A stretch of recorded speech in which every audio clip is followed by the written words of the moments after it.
नमस्कार। 91.2 NIVH hello Doon को सुनने वाले सभी श्रोताओं का बहुत बहुत स्वागत है। दोस्तों, विश्व विज्ञान दिवस के अवसर पर संस्थान में कूड़ा निस्तारण यानी वेस्ट मैनेजमेंट पर एक कार्यक्रम आयोजित किया गया। इस कार्यक्रम में इको ग्रुप के एनवायरमेंटलिस्ट श्री आशीष गर्ग आमंत्रित थे। उन्होंने इस कार्यक्रम के द्वारा विद्यार्थियों और प्रशिक्षणार्थियों को कूड़ा निस्तारण यानी गार्बेज सेग्रीगेशन के तरीके बताए। साथ ही पर्यावरण में होने वाले परिवर्तनों के बारे में भी विस्तृत जानकारी दी। इस अवसर पर संस्थान के निदेशक डॉक्टर हिमांशु दास भी उपस्थित रहे। विद्यार्थियों ने कई सारे सवाल किए और श्री आशीष गर्ग ने बड़ी कुशलता से उनके सवालों के जवाब दिए। साथ ही इस कार्यक्रम के द्वारा संस्थान से जुड़े रहने का आश्वासन दिया और संस्थान को जीरो वेस्ट बनाने के प्रयास में संस्थान से इको ग्रुप जुड़ा हुआ है। आइए देखते हैं इस कार्यक्रम की कुछ झलकियां। बच्चों नमस्कार, गुड इवनिंग। हम आपके पास सबसे जो बेकार सब्जेक्ट होता है, क्या होता है? कूड़ा। उस पर बात करने आए। अब आप कहेंगे कि ये कूड़े पे क्यों बात करने आ गए? भाई कूड़ा तो आपको जो सुनते हैं हम कि अपना घर की सफाई करें, और कूड़े को आप कहाँ डालते हैं? डस्टबिन में डाल के फिर कोई गाड़ी आती है उसको ले जा लेती है। तो इसमें कूड़े का हमें क्यों बात करनी है, क्या जरूरत है ना? आपके दिमाग में ये सवाल आ रहा होगा। तो अब बच्चों, मैं आपसे दूसरी, बच्चे भी हैं, अब मेरे साथी भी होंगे और मैडम लोग भी हैं। मेरा सबसे सवाल है कि इस समय हमारी पृथ्वी को सबसे ज्यादा खतरा किस चीज से है? और खुल के बताइएगा। ऐसा नहीं कि हम एनवायरनमेंट पे बात कर रहे हैं तो एनवायरनमेंट बोल रहे, कुछ भी बोल सकते हैं। पहले एक एक करके बोले तो अच्छा रहेगा। Plastic garbage. Plastic garbage. और कोई खतरा नहीं है? एक एक करके, अच्छा एक एक हाथ खड़ा करके बोलेंगे ना, तो उससे क्या होगा कि दूसरों को भी समझ में आएगा कि इन्होंने क्या बोला। जैसे चलिए आप बताइए, कोई एक हाथ खड़ा कीजिए। अच्छा, ग्लोबल वार्मिंग। ग्लोबल वार्मिंग देखिए, इनको ताली बजा दीजिए इनके लिए। और कोई थ्रेट? ये ग्लोबल वार्मिंग पे ही हम बात करके कूड़े पे आना चाहते थे। तो आपका शुभ नाम क्या है? तपस। तो तपस जी के लिए तालियां हो गई, बहुत अच्छा इन्होंने बता दिया। और कोई थ्रेट बताइए, या थ्रेट खतरा? हाँ जी सर, मैरीन लाइफ नष्ट हो रही है, ये भी खतरा है। और कई चीजों से नष्ट हो रही है। बैठिए आप। आपका शुभ नाम? पंकज मिश्रा। पंकज जी के लिए ताली हो जाए। देखिए धीरे धीरे कुछ पता चल रहा है। और कोई बताना चाहता है? और कोई खतरा? बस दो ही खतरे हैं। हाँ देखिए, इनके लिए भी ताली। क्या नाम है आपका? अच्छा, इनके लिए ताली हो जाए। देखिए, नॉन रिन्यूएबल रिसोर्सेज, मतलब हमारे पास जो ये इन्होंने बहुत इंपॉर्टेंट बात बताई है और पूरी दुनिया इसके लिए भी चिंतित है।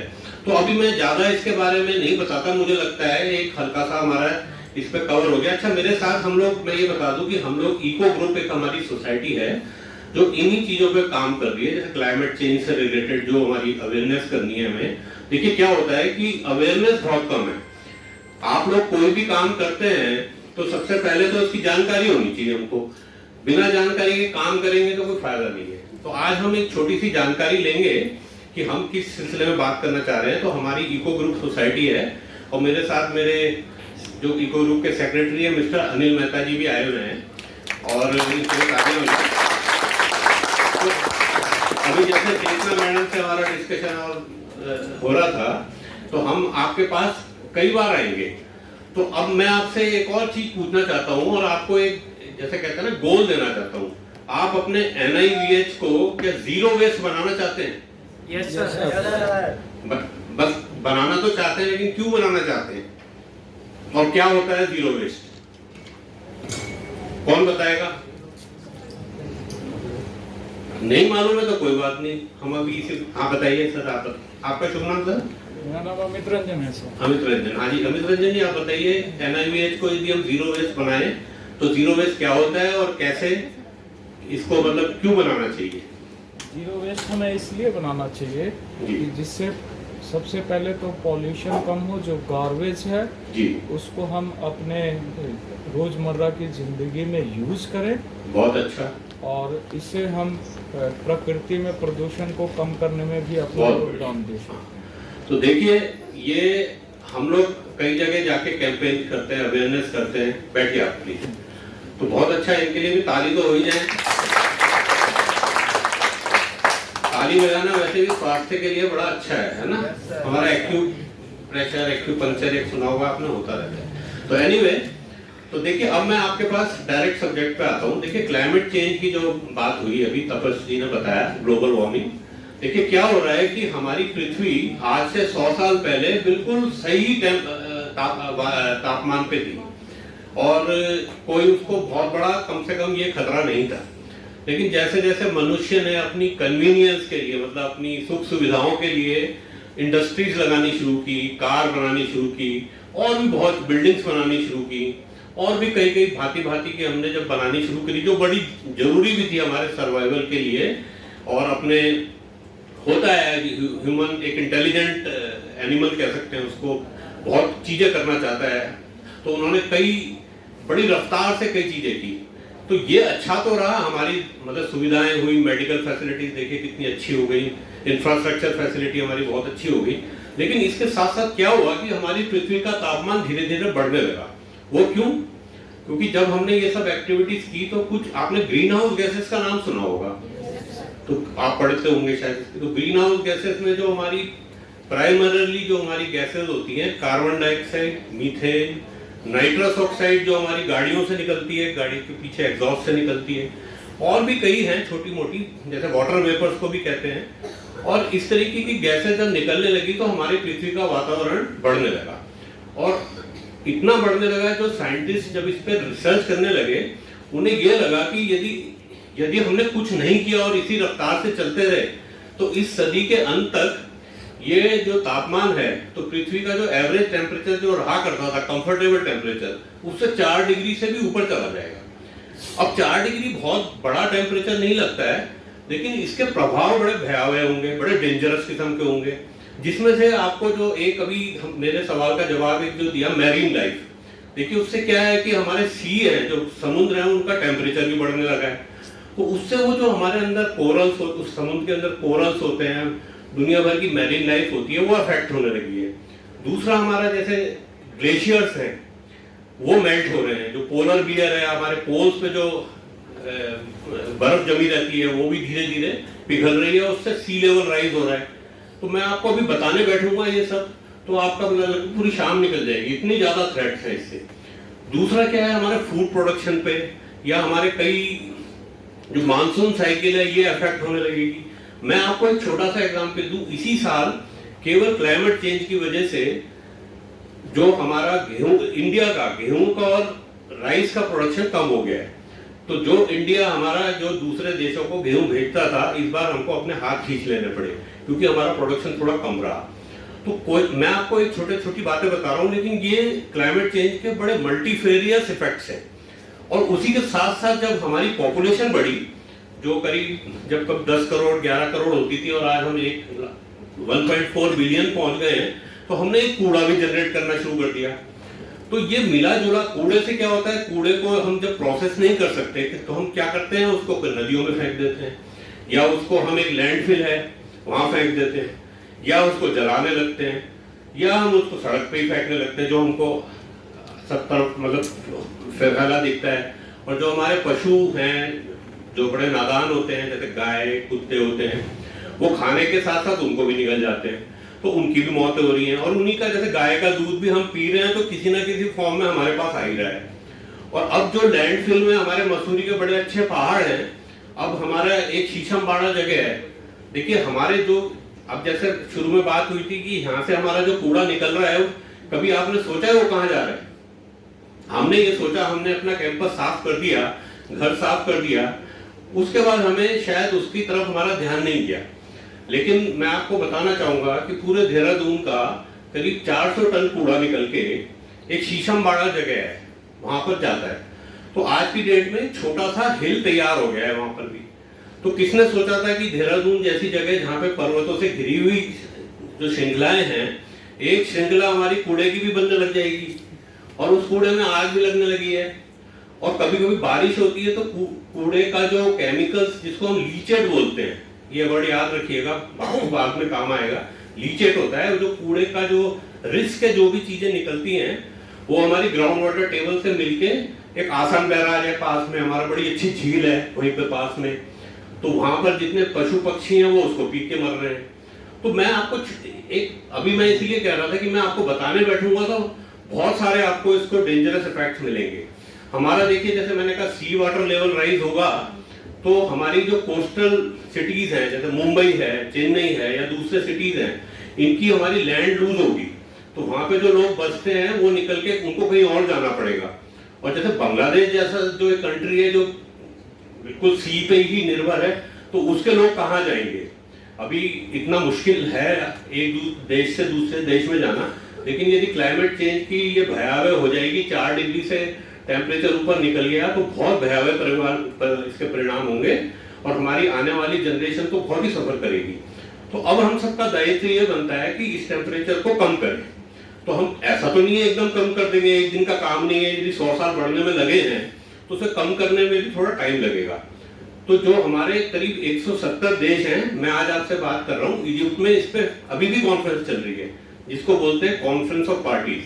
उसमें यही डिस्कस हो रहा है कि इस टेम्परेचर को कैसे कम किया जाए। ऐसी कई हो चुकी हैं, ये आज भी हो रही है। तो इसमें अभी देखिए, अब आप पूछेंगे कि कितना टेम्परेचर बढ़ गया एवरेज टेम्परेचर, तो 1 डिग्री ऑलरेडी बढ़ चुका है। और ये डिसाइड हुआ था पेरिस में 2015 में हुई थी कॉन्फ्रेंस कि हम इसको किसी भी हालत में 2 डिग्री से ऊपर नहीं जाने देंगे, और जिसमें से 1 डिग्री बढ़ चुका है। और कोशिश टारगेट की 1.5 डिग्री तक का रखा है, लेकिन अनफॉर्चुनेटली काफी काम हो भी रहे हैं, और लेकिन उसके बावजूद ये बढ़ता जा रहा है। तो अब आप कहेंगे सर अब क्या करें इसमें, यदि ये टेम्परेचर कम करना है, हम एक दिन में कोई ऐसी चीज तो है नहीं, हम गैस बंद कर देते हैं टेम्परेचर कम हो जाता है, ये कैसे कम करें इसको?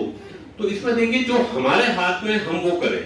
सरकार, जैसे हम सोलर एनर्जी की बात करते हैं, हम जब जाते हैं कैंपेन करते हैं ये भी बताते हैं, तो हमारा सबसे बड़ा जो कार्बन डाइऑक्साइड जो एक ग्रीन हाउस गैस है, वो हमारी थर्मल पावर प्लांट जहाँ पे कोयला जलता है या ऑयल एंड गैस इंडस्ट्री से आ रहा है मैक्सिमम। तो अब हमारा ये फर्ज बनता है, और इसमें काम भी हो रहा है, सब देश काम कर रहे हैं कि हम सोलर एनर्जी या रिन्यूएबल एनर्जी की भी जो बात की, हम उस तरफ पे करना शुरू करें, विंड एनर्जी पे जाएं। तो ये सब सरकार करेगी, हम लोगों का रोल उसमें कम है। लेकिन जो हम कर रहे हैं, जैसे वेस्ट है, वेस्ट हर घर से निकलता है, हर कैंपस से निकलता है, तो क्या हम अपने कूड़े को कम करने के कुछ उपाय देख सकते हैं? और वो हमारे ही हाथ में है यदि हम चाहते हैं कि हमारा भी कंट्रीब्यूशन रहे।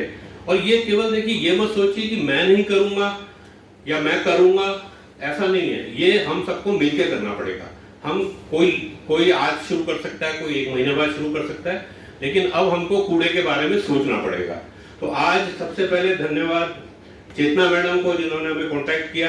ये सबसे पहला कदम है आप लोगों का जीरो वेस्ट की तरफ बढ़ने को। अब हम ज्यादा बात नहीं करते हुए, अब मैं आपसे फिर एक क्वेश्चन पूछूंगा। जो घर से आपके कूड़ा निकलता है वो क्या होता है? उसमें कूड़ा क्यों कह रहे हैं उसको? कूड़ा क्या होता है वो कौन बताएगा? सर, हाँ जी सर वो कूड़ा है क्योंकि उसमें कुछ ऐसे चीजें भी होते हैं जो नॉन बायोडिग्रेडेबल होते हैं। बिल्कुल, बैठिए, बहुत अच्छा पता। आप तो ऐसे हैं कि आपको भी हमें अपने साथ कैंपेन में लेके चलना पड़ेगा। सर जरूर। अच्छा, तो देखिए, जो तपन ने बताया नॉन बायोडिग्रेडेबल और बायोडिग्रेडेबल, है ना। अब ये इंग्लिश का वर्ड है, हम तो हिंदी में बात करेंगे। एक कूड़ा जो सड़ जाता है, और सड़ने का मतलब बदबू तो आएगी उसमें, लेकिन सड़ के वो पृथ्वी से आया, पृथ्वी में मिल गया। सब्जियां क्या हैं? बायोडिग्रेडेबल, जमीन से निकली, हमने जो चीज खा ली थी खा लिया, जो छिलके विलके हैं उसको हमने क्या किया, फिर हमने उसको, यदि हम उसको फिर पृथ्वी में मिला दें, धरती में मिला दें, तो वो फिर खाद बन जाएगी। लेकिन हम क्या करते हैं, हम उसको डस्टबिन में फेंकते हैं कि कूड़ा है ना। और कूड़ा क्या होता है? नॉन बायोडिग्रेडेबल, ये तो 2 कैटेगरी हो गई। तो अब मैं पूछूं आपसे, नॉन बायोडिग्रेडेबल में कौन कौन सा कूड़ा आता है? प्लास्टिक, ठीक है, ये तो सबको पता है। और कांच की बोतल और पॉलीथीन, चलो प्लास्टिक में ही ले लेते हैं थोड़ी देर के लिए। और इलेक्ट्रिक गैजेट्स, यस, ताली बजे फिर। इसको हम ई वेस्ट के नाम से जानते हैं। जब हम छोटे थे तो हमें पता नहीं था। हमारे टाइम में जो ई वेस्ट के नाम पे एक रेडियो आता था जो सालों साल चलता था, ट्रांजिस्टर।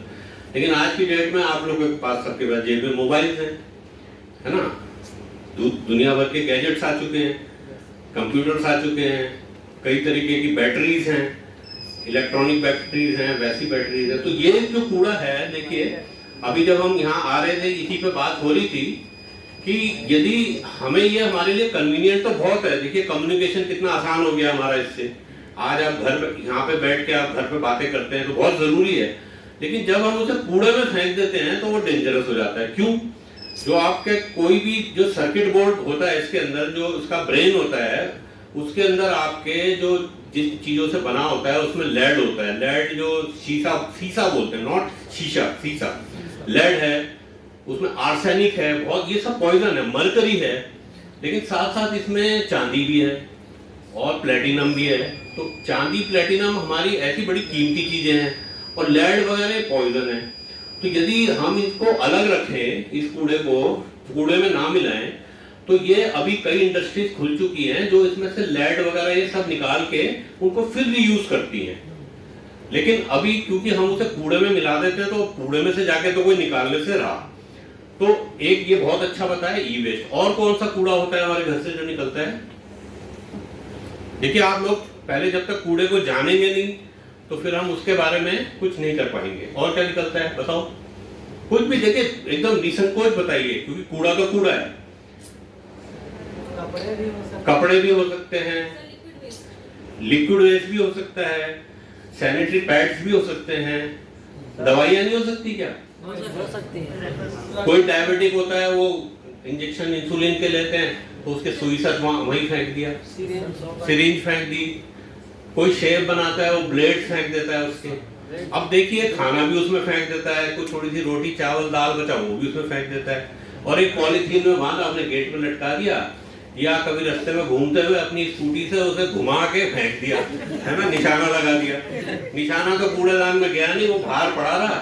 कोई हमारी गाय माता आई, उसको उसमें से टेस्ट आया रोटी का चावल का, उसने, अब उसके हाथ तो है नहीं हमारी तरह, वो क्या करती है अपने दांत से निकल के पूरा पेट में चला जाता है। तो आप देख लिये उसमें टूटे कांच भी गए, ब्लेड भी गए, दुनिया भर का पॉइजन भी गया, और फिर हम कहते हैं हम गाय का दूध पियेंगे। तो देखिए समस्या कितनी बड़ी है, जटिल है। तो अब ये मैं आपको जो अभी इतना ही रखते हैं कि ये कूड़ा हमारे पास, ये चीज खतरनाक कूड़े को हम क्या कर रहे हैं, बेसिकली मिक्स कर रहे हैं। यदि हम मिक्स नहीं करें तो ये कूड़ा सोना है। अब आप कहेंगे सर सोना कैसे हो सकता है, प्लास्टिक कैसे सोना हो सकता है, कांच कैसे सोना हो सकता है? मैं आपको बिल्कुल बता रहा हूँ।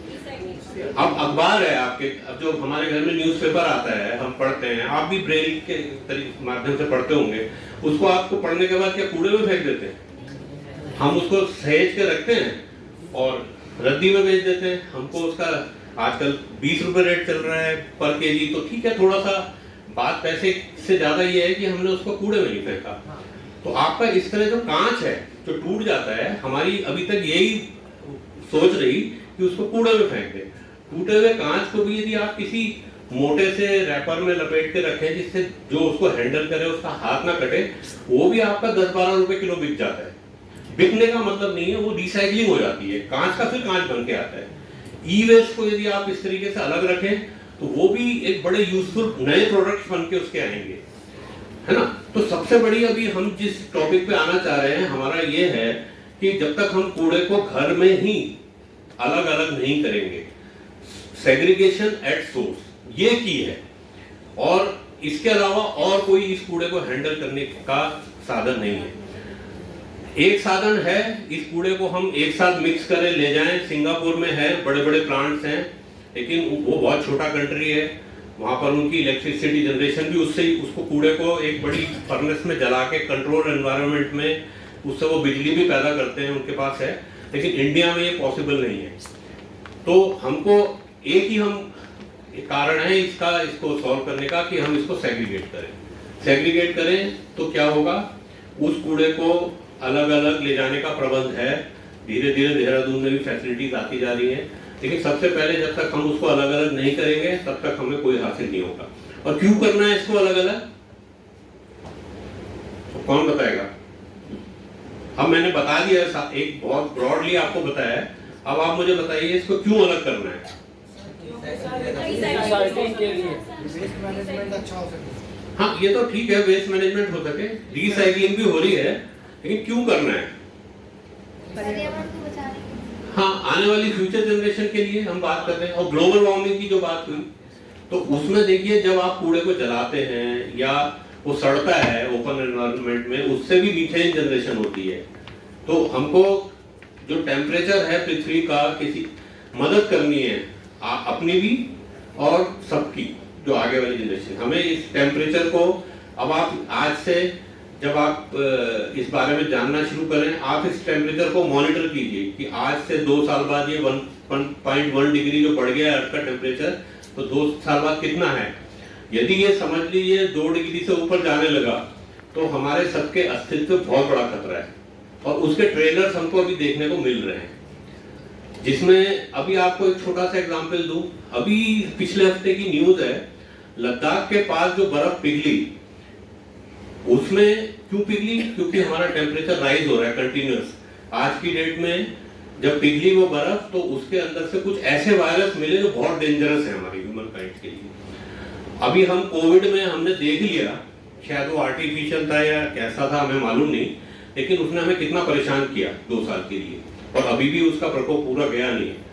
तो यदि नए वायरस आएंगे, ये क्लाइमेट चेंज की बहुत बड़ी वो है कि जब हमारी हीट ज्यादा होगी तो बर्फ पिघलेगी, तो कई जो वायरस ट्रैप थे -60 डिग्री सेंटीग्रेड पे ग्लेशियर्स में, यदि वो निकल के आएंगे तो कितनी भयावह परिस्थिति हो सकती है। तो मैं आपको देखिए छोटे छोटे एग्जाम्पल दे रहा हूं, मैंने हेल्थ का दिया, फूड का दिया, कई तूफान आएंगे इसकी वजह से। अभी देखिए कहीं कहीं रेन्स इतनी भयंकर मात्रा में होती है और कहीं होती नहीं है, तो ये उसकी वजह से सारा इंफ्रास्ट्रक्चर वगैरह हमारा डिस्टर्ब होता है, तो कई बड़ी प्रॉब्लम आने वाली है। तो हमें जो वेस्ट को अभी सेग्रीगेट करना है, तो आप कहेंगे कि सर हमारे करने से क्या होगा, सरकार तो कुछ कर नहीं रही है।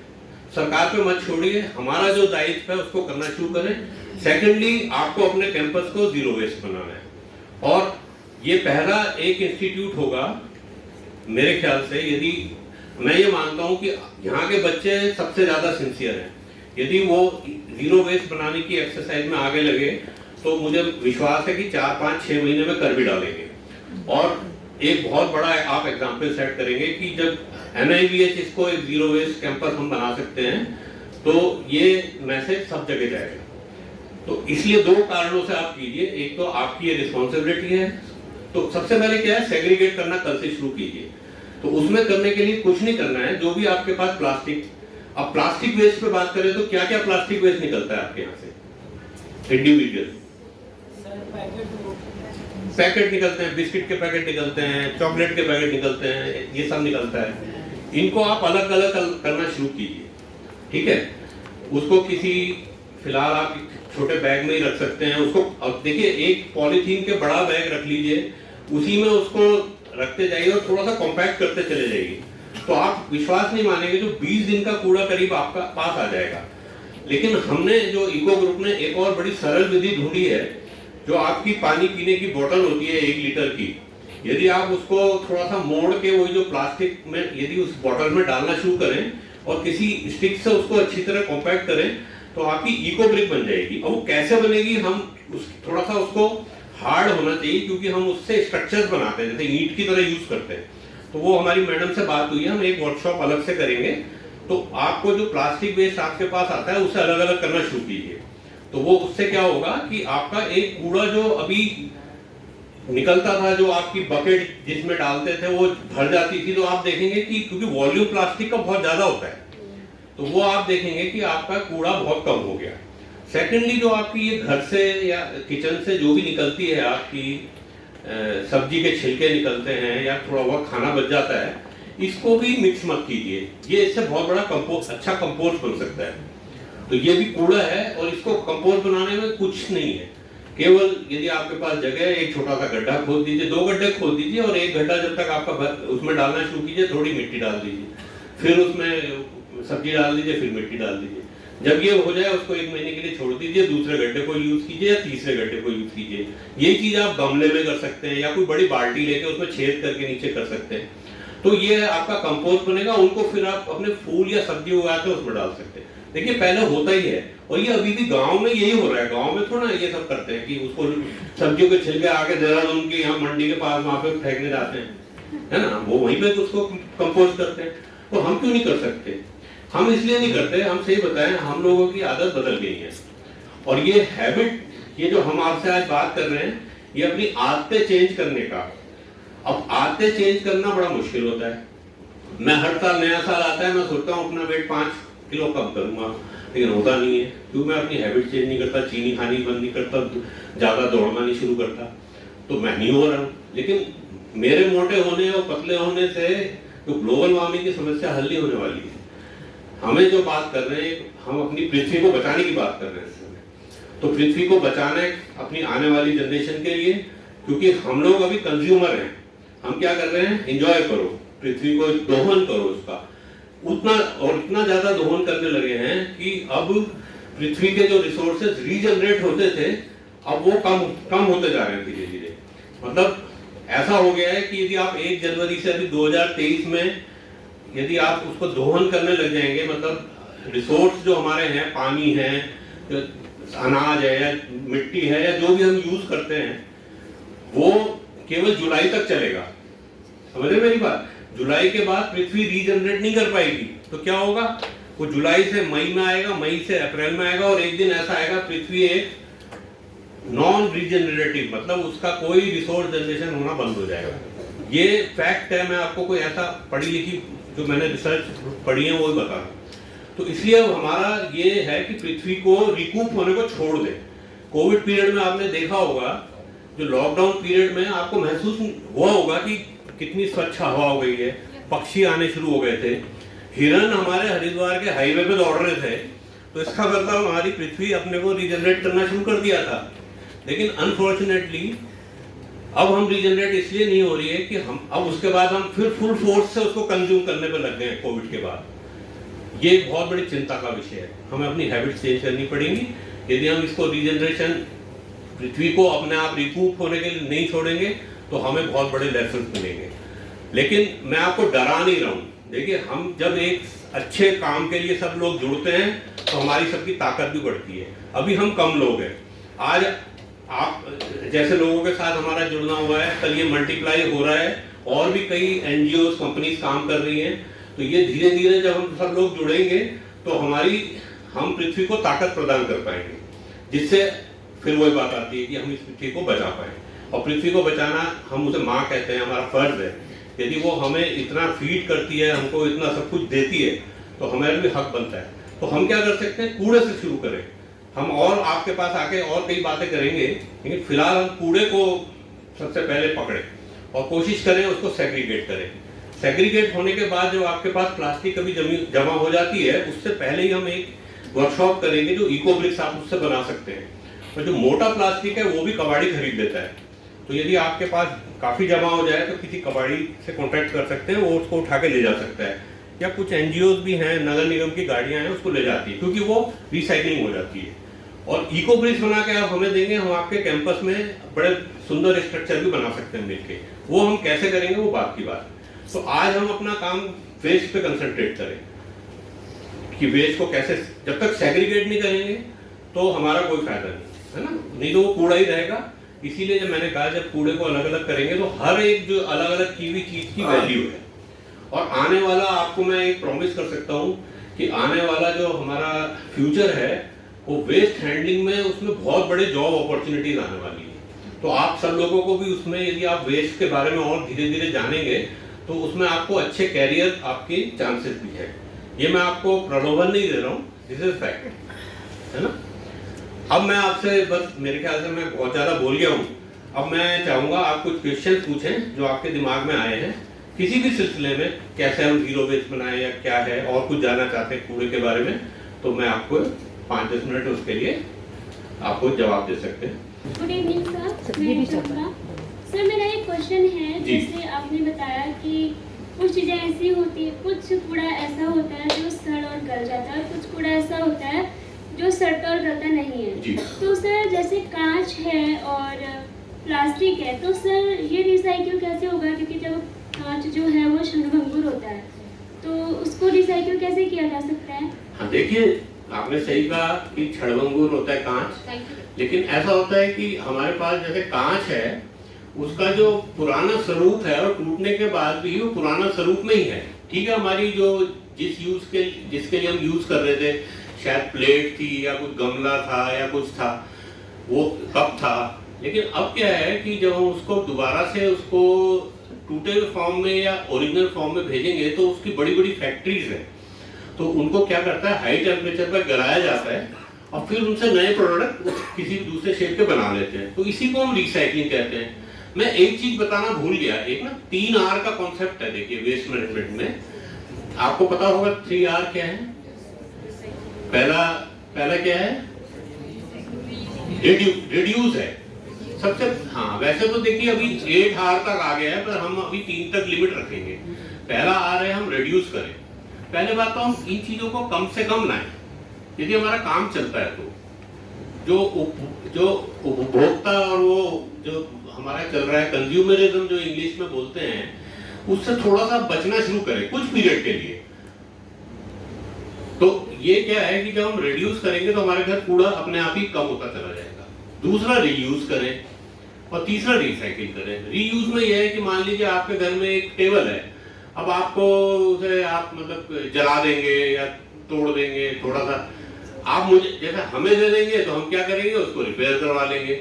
मतलब मुझे नहीं चाहिए, पर मैं कह रहा हूँ कि आपके किसी साथी को चाहिए जिस पे बेचारे को टेबल ही नहीं है, तो वो क्या है, थोड़ा सा ठीक ठाक करा के उसको पढ़ने के लिए यूज करने का। तो हम अब कोई भी चीज को फेंकने से पहले ये सोचें कि कोई उसका नीडी है कि नहीं।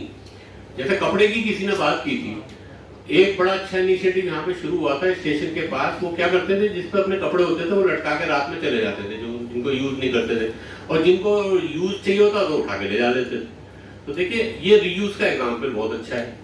और रिसाइकिल तो मैंने आपको बता ही दिया। रिसाइकिल मीन्स उसको हमको एक पूरा पुनर्चक्र में ही वो रहना चाहिए। उस सर्किल से बाहर जाएगा तो वो एनवायरनमेंट को खराब करेगा, लैंडफिल में जाएगा। अभी देखिए दिल्ली में लड़ाई शुरू हो गई है कि वो कूड़े का पहाड़ जो है गाजीपुर में, वो कुतुब मीनार से 6 मीटर नीचे रह गया है। तो एक कुतुब मीनार से ऊपर चला जाएगा। अब वो ठीक है, वहां पे पॉलिटिकल लड़ाई हो रही है, लेकिन पहाड़ तो बन गया ना, 4 पहाड़ बन गए वहां पर दिल्ली में। तो दिल्ली तो देखने में दूर से ना, वैसे मैं बताऊं आपको देहरादून से भी खूबसूरत लगता है।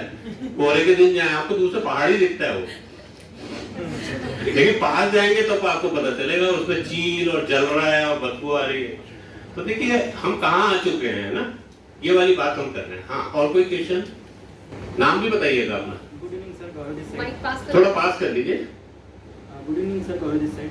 हाँ। सर जो हमारे पुराने नोट्स होते हैं और सर जो बुक्स होती रहती हैं, हाँ। वो भी काफ़ी सारी हो जाती हैं जी। सर। कई बार हमारे पास स्पेस नहीं रहता उनको रखने के लिए, हाँ। तो हम उनको कूड़े वाले को देते हैं। हाँ। सर इसका मैनेजमेंट कैसे होता है? हाँ देखिए, जो आपकी यूज्ड कॉपी है वो तो कागज का, तो देखिए यदि कागज को फिर दोबारा से उसकी लुगदी बोलते हैं, लुगदी बना के फिर कागज बन जाता है। तो आप समझे, जो कागज है आपकी कॉपी है, आपने जिस पे लिखा, वो तो दोबारा से रीयूज होके उसकी कॉपी फिर बन सकती है, इसीलिए हम उसको कबाड़ी को देते हैं। लेकिन जो बुक्स हैं आपकी, तो देखिए अभी देहरादून में हम मैडम के साथ शेयर कर देंगे, 1-2 ऑर्गेनाइजेशन हैं जिनके पास मेरे पे एड्रेस भी है। यदि आपकी कोई बुक्स हैं, स्टोरी बुक्स हैं या कोर्स की बुक है और आपका कोई जूनियर यूज नहीं कर रहा है, तो वो लोग ले रहे हैं, तो उनको भी वो नीडी बच्चों में वो दे देते हैं। तो ये एक बहुत अच्छा रीयूज का एग्जाम्पल अगेन है। सर मेरा एक क्वेश्चन है। हाँ तपस बोलिए। तपस का नाम तो मैडम हम कभी इसको कैंपेन में ले जाएंगे। हाँ तपस। सर मेरा एक क्वेश्चन है प्लास्टिक रिलेटेड जी। ये प्लास्टिक के अल्टरनेट कुछ नहीं हो सकते क्या? क्योंकि प्लास्टिक को तो हम लोग मतलब रीयूज कर सकते हैं, ये तो राइट है। हाँ। लेकिन इसको मतलब खत्म हाँ मैं आपका क्वेश्चन समझ गया। क्या खत्म आप किया चाहते हैं इस पे पूरा बैन लगा के पूरे वर्ल्ड में इसको प्लास्टिक आए ही ना। इसका ऑल्टरनेट है कुछ? हाँ, ऑल्टरनेट आए, ठीक है। देखिए, जो प्लास्टिक भी आया था एक ऑल्टरनेट ही आया था, है ना। और आपको पता है प्लास्टिक कहाँ से आता है? नहीं पता होगा। देखिए, मैं ऑयल एंड गैस इंडस्ट्री से हूँ, तो जब हम तेल बैठ जाइए तो बस, तो हम जब तेल और गैस निकालती है ऑयल इंडस्ट्री, तो ये उसका एक बाई प्रोडक्ट है। तो पहले तो नहीं निकलता था, पहले हम अपना ऑयल एंड गैस निकाल के उसको अपना यूज करके चले जाते थे। लेकिन धीरे धीरे हमें लगा कि जब ऑयल और गैस के भी जो बाई प्रोडक्ट्स होते हैं उसमें जो एक नैफ्था निकलता है, देखिए रिफाइनिंग होती है, ऐसा नहीं कि पेट्रोल और डीजल सीधा नीचे धरती से निकल जाता है। वो क्या होता है कि वो कच्चा तेल आता है ना, बड़ा क्रूड ऑयल जिसको हम बोलते हैं। क्रूड ऑयल को जब आप प्रोसेसिंग करते हैं उसको फ्रैक्शनेशन, शायद आपने केमिस्ट्री में पढ़ा हो, तो वो कई प्रोडक्ट्स उससे निकलते हैं, जिसमें जो हैवियर प्रोडक्ट है वो टार होता है, जो हमारा कोल टार जो रोड में यूज होता है, और एक हमारा नैफ्था निकलता है। नैफ्था से हमारी ये प्लास्टिक्स बनती है, प्लास्टिक के डिफरेंट प्रोडक्ट। अब आप कहेंगे कि पूरा बैन कर दो, तो मैं आपसे थोड़ा सा यहाँ पे, देखिए बैन इसलिए नहीं है, यदि मैं आपसे कभी एक सवाल आपके सामने छोड़ दूं तपस कि आप कल से प्लास्टिक यूज करना बंद कर दीजिए, तो आप बहुत बड़ी परेशानी में आ जाएंगे, आप विश्वास मानिए। देखिए, अभी मैं ही बैठा हूं यहाँ पर आपके साथ स्टेज में, अभी चश्मा मैंने प्लास्टिक का पहना है, तो मुझे फिर लोहे का बनवाना पड़ेगा। कपड़े जो है मेरे, उसमें पॉलिस्टीरीन है, जो मेरी अल्टीमेटली वो कोई प्लास्टिक से ही आ रही है, तो फिर मुझे कपड़े फिर सूती पे जाना पड़ेगा, खादी वगैरह, घर में तकली लेके बैठना पड़ेगा, चरखा लेके। और दूसरा ये देखिए कि प्लास्टिक के बहुत यूज भी है। अभी ये हम लोग जब जाते हैं, आप मैगी तो खाते होंगे ना, कि नहीं खाते हैं? बिस्किट खाते हैं, मैगी खाते हैं, वो प्लास्टिक के रैपर में आती है। यदि वो प्लास्टिक के रैपर में ना आए तो एक हफ्ते में खराब हो जाएगी। तो आप समझिए आपके देश का कितना आना बर्बादी होगी। पहले होता था ये, वो कहते थे भी एक हफ्ते में खा रहे हो जो ला रहे हो, अभी हम उसको 6 महीने की तो वो लिखते हैं, पर आप विश्वास मानिए 1 साल तक वो खराब नहीं होती।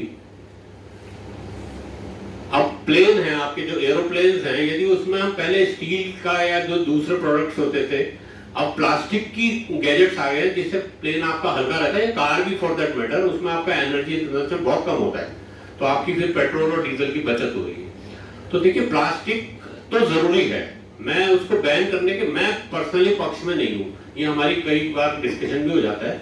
सबसे बड़ा जो हम गलती कर रहे हैं, हम उसको कूड़े में फेंक रहे हैं। तो ये डिफरेंस जिसने समझ लिया, तो प्लास्टिक बुरी नहीं है, लेकिन जो उसको फेंका जा रहा है, जिस तरीके से डिस्पोज जो वर्ड होता है, जिस तरीके से किया जा रहा है, वही तो गलत है। यदि मैं सी में बोर्ड में चल रहा हूँ और मैंने कोल्ड ड्रिंक पी या मैंने अंकल चिप्स खाए, तो मैं उसको नदी में ना फेंक के वापस ले आऊं और उसको किसी तरह से रिसाइकिल या रीयूज कर दूं, तो वो क्यों बुरा हुआ प्लास्टिक? आप मुझे बताइए। तो मैरीन लाइफ यदि प्लास्टिक की वजह से मर रही है, तो हम ही लोग तो उसको फेंक रहे हैं ना कहीं, या नदियों में फेंक रहे हैं, तो नदियों के रास्ते जाके, या वाइल्ड लाइफ हमारी खत्म होने वाली है आने वाले 10 साल में। जो ये क्लाइमेट चेंज से हमारे फॉरेस्ट फायर बहुत ज्यादा हो रहे हैं, तो वो थ्रेट तो है ही, साथ ही साथ वो जो ये प्लास्टिक खा पी के भी वो बेचारे मर रहे हैं। तो क्योंकि ये हम मानव जो उसको गलत तरीके से डिस्पोज कर रहे हैं, वो गलत है। मेरा मतलब आपसे यही सबमिशन है कि प्लास्टिक को बैन करना इतनी बुद्धिमानी नहीं है, लेकिन इसका मतलब ये नहीं है कि हम यहाँ जो पॉलिथीन चलती है या जो कटलरी आती है बर्थडे पे, इसको बैन ना करें जी। थोड़ा एक लिमिटेड बैन हमको जरूरी है, उसमें जरूरत नहीं है। जैसे हमने अपनी कॉलोनी में जो हमने मैडम किया था, हमें नंबर 1 प्राइज मिला था स्मार्ट सिटी का। एक हमने एक्टिविटी ये की थी कि जो दिवाली और होली के लंच होते हैं, तो हम ये प्लास्टिक की कटलरी नहीं मंगाएंगे, हम अपने घर से अपनी तख्ती लाएंगे, स्टील की चम्मच गिलास, और उसी में खाएंगे, तो हमारा कूड़ा बिल्कुल जनरेट नहीं हुआ, रिड्यूस भी हो गया। लेकिन यदि हम करते हो तो उसको हम फेंकते नहीं, डिस्पोज करते, वो फिर मतलब अल्टीमेटली जो आप बात करें वही होती।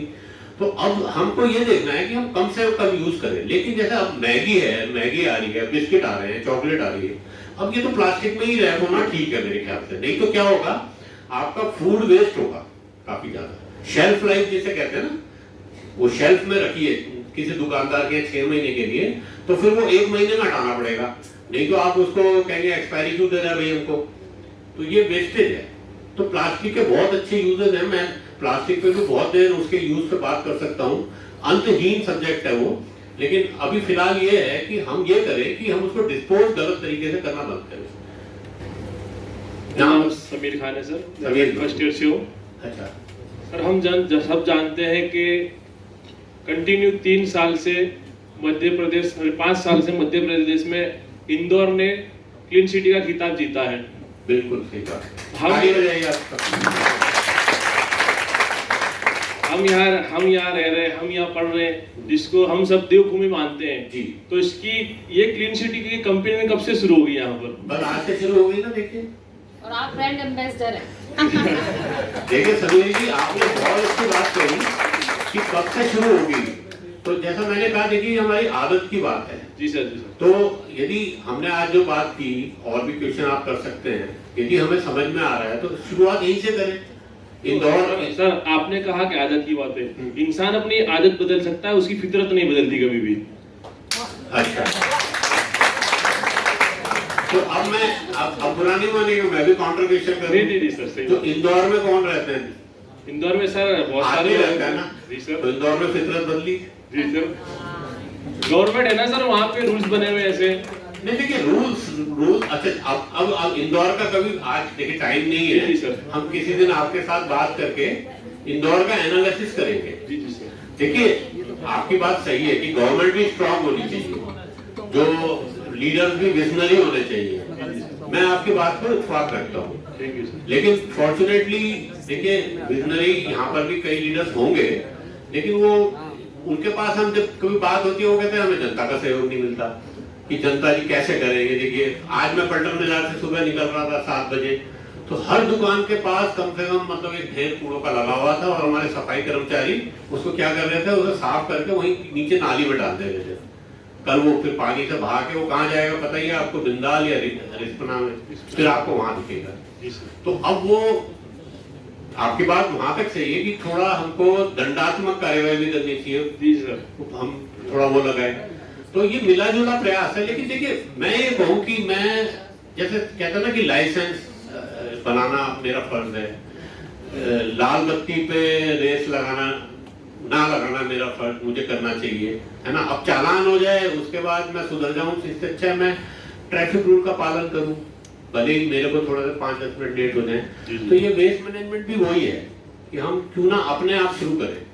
मेरे इर्द गिर्द सरकार नहीं कर रही, कम्युनिटी नहीं कर रही, तो कोई बात नहीं, मैं तो शुरू करूं, कम से कम कोई मेरे पे उंगली नहीं उठाएगा। जी जी सर। तो हम जितना, ऐसा नहीं है कि हम पूरा एक ही दिन में बन जाएंगे, क्योंकि बड़ी प्रॉब्लम भी आती है, कई टेक्निकल चीजें हैं, तो हम आपसे डिस्कस करेंगे।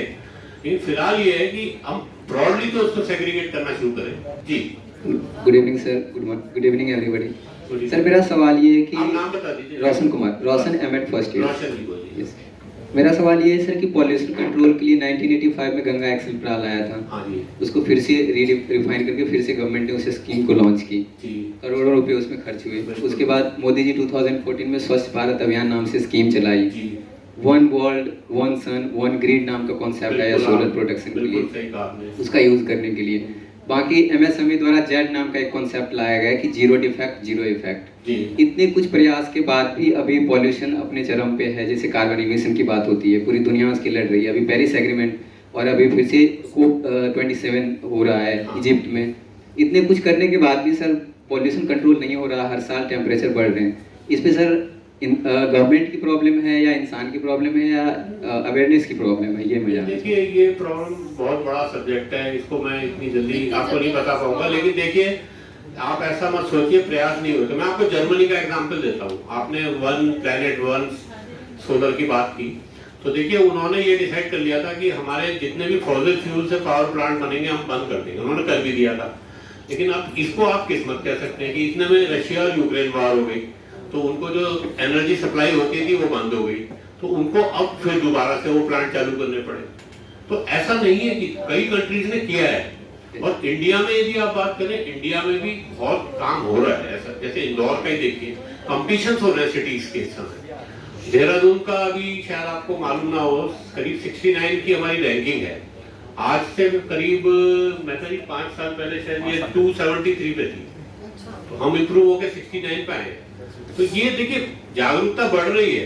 लेकिन क्योंकि हमारी देखिए शायद जनसंख्या भी बढ़ती जा रही है, पॉपुलेशन भी बढ़ती जा रही है और हमारे नए नए प्रोडक्ट्स भी आते जा रहे हैं, तो कूड़ा उतना कम नहीं हो रहा है। जो आप, वो बात आपकी भी सही है, लेकिन यदि ये सब एफर्ट नहीं हुए होते तो ये चीज आपको दुगनी दिखती। यस सर, ये मैं कहना चाहता हूँ। Thank you sir. आप में से कौन कौन जीरो वेस्ट की तरफ आज से कदम बढ़ाना चाहता है और कैसे बढ़ाना चाहता है? बढ़ाएंगे?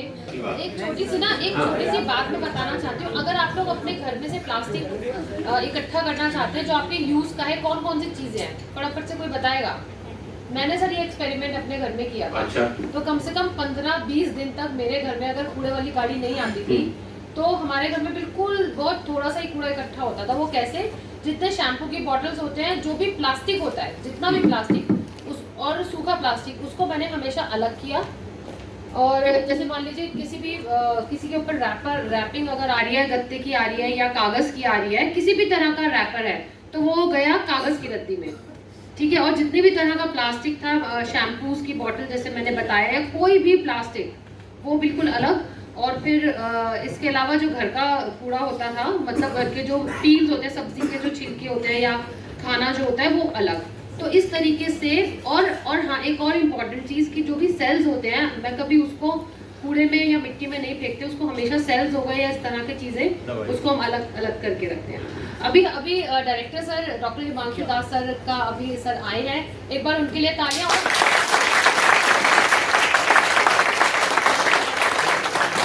आज जो हम ये प्रोग्राम करवा रहे हैं, ये सिर्फ और सिर्फ सर के सहयोग की वजह से ही, तो all credit goes to sir. और सर को तो थैंक्स है ही बहुत बड़ा, इसके लिए भी तालियां।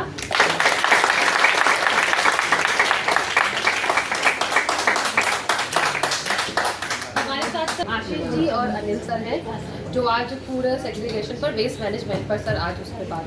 मैं सर से रिक्वेस्ट करती हूँ कि थोड़ा सा सर को। सबसे पहले तो माननीय आशीष जी और अनिल जी को नमन करता हूँ। आप लोगों ने संस्था को समय दिया हमारे बच्चों के लिए, थैंक यू सर।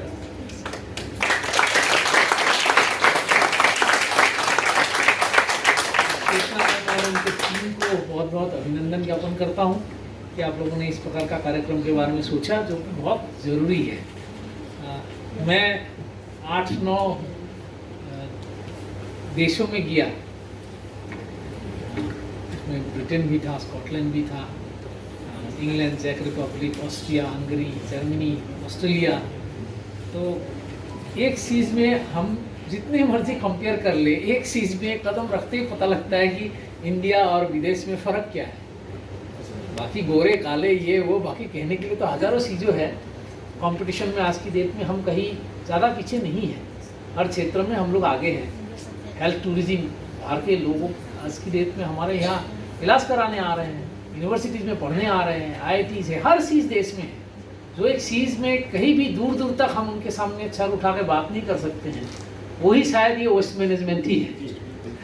ये एक ऐसा मुद्दा है, विदेशों से कोई भी आके यहाँ 1 महीना रहे, चाहे 2 दिन रहे, आप उनसे अगर पूछोगे इंडिया में सबसे बुरा क्या लगा, सब एक ही सुर में बोलेंगे आप लोगों का गंदगी, वेस्ट मैनेजमेंट। एक चीज़ मैं आप लोगों के साथ शेयर करना चाहूँगा, ये हालात होने के बावजूद भी आप लोगों को पता है विश्व का या एशिया का या भारत का सबसे साफ सुथरा गांव कहाँ है?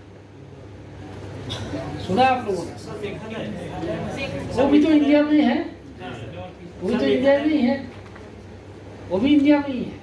हमारे जो नॉर्थ ईस्टर्न प्रांत है हमारे देश का, नॉर्थ ईस्ट इंडिया, जिसके अंदर 8 स्टेट आता है, असम आता है, अरुणाचल आता है, मेघालय, मणिपुर, मिजोरम, त्रिपुरा, अरुणाचल, नागालैंड एंड लास्टली सिक्किम, ये 8 स्टेटों में क्लीनिनेस एक बहुत बड़ा मुद्दा है। गांव के बिल्कुल ही अंदर जाके हम जब गांव की एकदम बिल्कुल ही अंदर जाके जब कहीं चाय पे बैठते हैं, तब भी वो औरत जो सर्व कर रही है खाना, उसको देखते हैं, उसका बर्तन देखते हैं, किस तरीके से खाना बनाते रही है, वो देखते हैं तो आश्चर्य होता है कि यही भारत है। तो हमारी पूर्वजों की भी और बातें देखेंगे आप लोग कि गोबर से हम लोग साफ करते थे, वो एक प्रकार का कीटनाशक है, एक तरह के एनवायरनमेंट फ्रेंडली आपका कीटनाशक प्रकार की उससे मिलते हैं। घर में तुलसी लगाना, क्या क्या चीज़ें हमारे पूर्वजों ने हमने देखे किया था और हम कहाँ लेके आए। दूसरा एक सर मेरे घर के बिल्कुल पास ही देश है भूटान, बिल्कुल बॉर्डर है, हम उस पार वो उस पार। तो भूटान में जितने भी प्रोजेक्ट्स जाते हैं, बड़े बड़े होटल या कॉलेज, होटल कुछ भी आप बोल दीजिए, हमारे यहाँ के लोग वहाँ जाते हैं बिजनेस के लिए, बोलते हैं, उनको ऑफर देते हैं कि होटल बनाएंगे यहाँ, टूरिज्म के लिए करेंगे यहाँ, सिनेमा हॉल बनाएंगे यहाँ, मॉल बनाएंगे, ये करेंगे। वो प्रपोजल हमसे उनकी तरफ जा रही है पिछले 50 साल से। उनको नहीं चाहिए, उनको नहीं चाहिए। तो टूरिज्म नहीं अगर खाने का, नहीं भाई इतने सालों से खा रहे हैं ना, 2000 सालों से, आगे से खा लेंगे। आपसे पैसा लेके विकास करके हमें गाड़ी में घोड़े में नहीं घूमना है, हमें आपसे पैसा लेके पर्यावरण को खराब करके हमें मस्ती का जिंदगी नहीं चाहिए।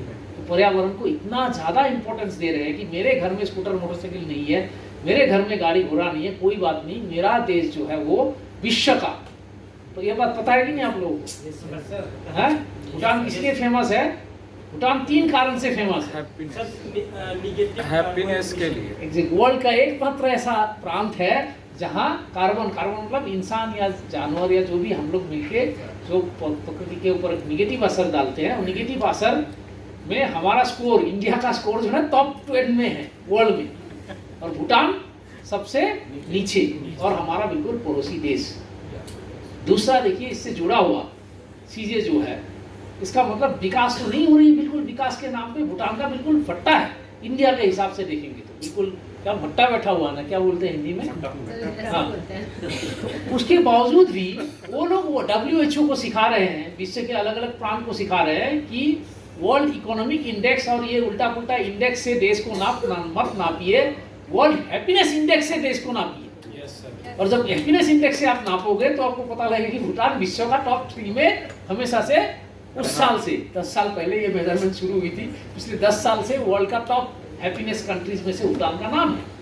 तीसरा, ये वातावरण, पर्यावरण, बचत की इतने सारे हम लोग भाषण दे रहे हैं, सक्सेसफुल नहीं हो रहा है इंडिया में बाय एंड लार्ज। थोड़ा बहुत कामयाबी हुई होगी 10-20%, बट असम में देखेंगे तो कोई खास कामयाबी तो हो नहीं रही है ग्लोबल स्थिति के हिसाब से देखेंगे। अमेरिका अगर अभी अपने उधर तो साफ रख रहे हैं, लेकिन इंडस्ट्री सारे तो हमारे यहाँ डाल रहे हैं, जहाँ वेस्ट मैनेजमेंट हम लोग करते नहीं है ठीक से। तो इसका मतलब अमेरिका हो चाहे लंदन हो, हम एक्चुअली पर्यावरण के खिलाफ ही काम कर रहे हैं। साफ सफाई दिखाने से काम नहीं होता है, लॉट ऑफ सच पॉलिसीज। अब भूटान का तीसरा पहलू जो है, जिसके वजह से वो विश्व में माना जाता है, वह भूटान का शिक्षा वर्ल्ड के टॉप 5 में है, प्राइमरी एजुकेशन बेसिकली। और हमारे बगल में है, इतना गरीब देश है जिसका कोई हद नहीं है, जिसका विकास का कोई इंडेक्स ही नहीं है, गरीबी का कोई लिमिट नहीं है। हैप्पीनेस में नंबर 1, एजुकेशन में नंबर 1, पर्यावरण में नंबर 1। तो वहाँ के लोगों से हमें ये सब सीखना चाहिए। हर एक आदमी को मैंने देखा है भूटान में, हर एक घर के सामने लकड़ी के बांस से बनाया हुआ डस्टबिन रहता है। कई भी भूटान के आदमी ट्रेवल करते हैं, पॉकेट में कुछ ना कुछ लेके चलते हैं, ताकि एक चॉकलेट का छिलका, एक केले का छिलका भी वो इधर उधर ना फेंके। किस प्रकार की शिक्षा वहाँ मिल रही है बच्चों। स्कूलों में से सर सफाई कर्मचारी की जो नौकरी है वो ख़त्म कर दी गई है 2 देशों में। एक पुराना देश है, एक नया है। नया में तो भूटान है, पुराना एक देश है जहाँ स्कूलों में सफाई कर्मचारी नहीं है। कौन सा देश है आपको? जापान। सफाई कर्मचारी ही नहीं है। कैसा देश है सोच के देखिए। स्कूल है, टीचर है, प्रिंसिपल है, स्टूडेंट है, सफाई कर्मचारी नहीं है। टॉयलेट कौन साफ करता होगा आपको लगता है? स्वयं साफ करते हैं, स्वयं बच्चे साफ करते हैं। तो बहुत सीखने के लिए है, और मैं आप लोगों को आश्वासन देता हूँ। गुरुजी लोगों से मेरा परिचय ठीक से हो नहीं पाया, मैं माफ़ी चाहता हूँ सर। आगे उम्मीद करेंगे ऐसे गुरुओं की चरण जो है ऐसे संस्थाओं में पढ़े, और ज़्यादा से ज़्यादा पढ़ते रहे। साल में एक बार नहीं, हर 2 महीने में पढ़ते रहे। और हमारी जो स्टूडेंट कम्युनिटी है, ये लोग जो है भूटान और जापान के स्टूडेंट जैसा बन जाए। बहुत बहुत धन्यवाद, नमस्कार।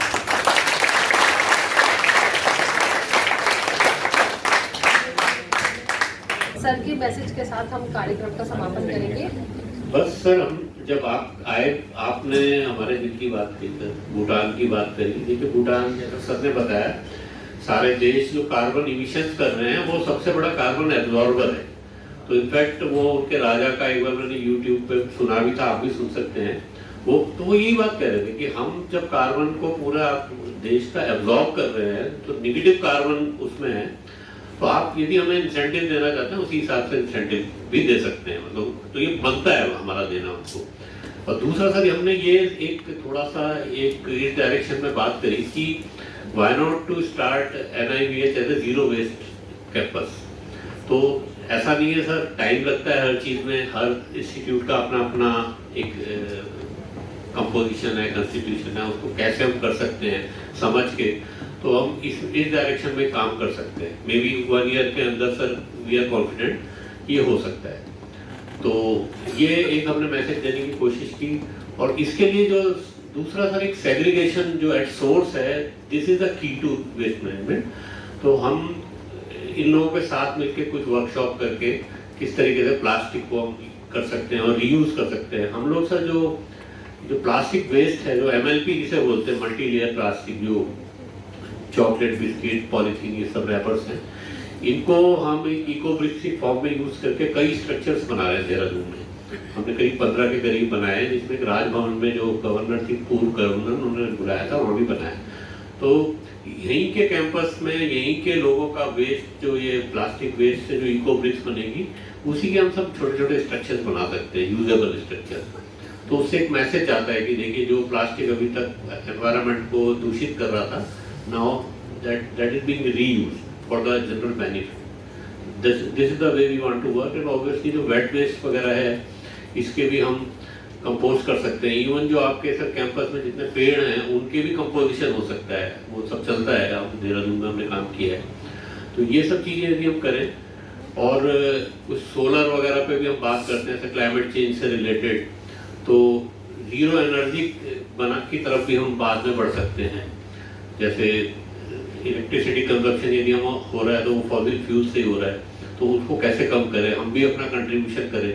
देश का जो एक लड़ाई है सर क्लाइमेट चेंज के लिए, उसमें भी हम कंट्रीब्यूट कर सकते हैं, लेकिन वो थोड़ी टेक्निकल और इन्वेस्टमेंट वाली है। तो जो हमारे हाथ में है वेस्ट, जो हमारे ही हाथ में, उसको हम कर सकते हैं शुरुआत। तो बच्चों ने सर बहुत इंटरेस्ट दिखाया और सबने लगभग सबने ही प्रण लिया है कि हम आज से इस वाले डायरेक्शन में बढ़ेंगे।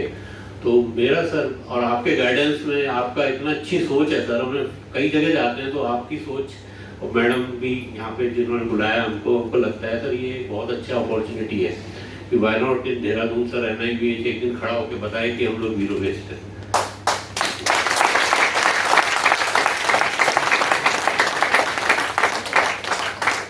एक तालियां आप सब लोगों के अपने लिए।